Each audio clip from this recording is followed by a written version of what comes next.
Hal itu disampaikan Kombes Polisi Sodik Pratomo, Kabid Laboratorium Forensik Polda Jawa Timur di Mapolrestabes Surabaya Jumat siang. Kombes Polisi Sodik mengatakan pihaknya telah menerima barang bukti berupa lambung korban yang diotopsi, darah korban, urin, hingga muntahan korban, serta sisa minuman dan 2 jerigen alkohol metanol. Setelah melakukan pemeriksaan, ditemukan adanya kandungan etanol dan metanol dengan kadar cukup tinggi, yakni 24%. Dari temuan itu diduga para korban tewas akibat keracunan karena kandungan metanol merusak jaringan tubuh dan berbahaya jika dikonsumsi. Sedangkan efek samping yang muncul membuat penglihatan menjadi kabur setelah 24 jam dikonsumsi. Korban meninggal ataupun yang sekarang masih sakit karena keracunan metanol. Jenis metanol. Metanol itu memang sangat beracun, akan mengganggu sistem saraf, mata, metabolik, dan yang lain.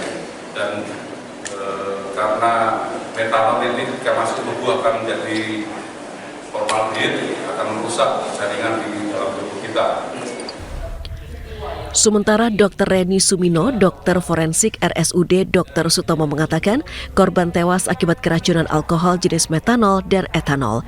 Dari sampel yang diteliti ditemukan 0,02% metanol pada lambung dan 0,08% etanol pada lambung.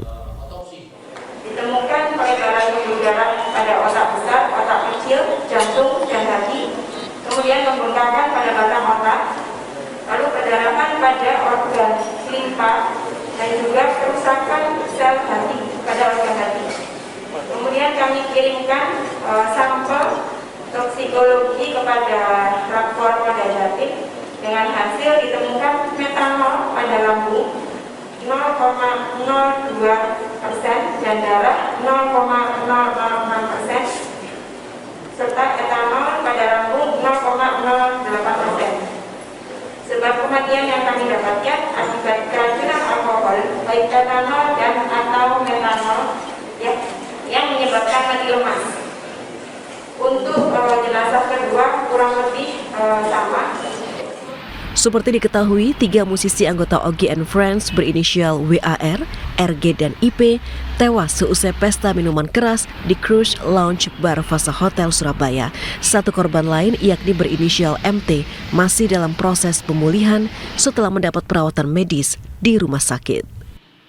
Juli Susanto, JTV.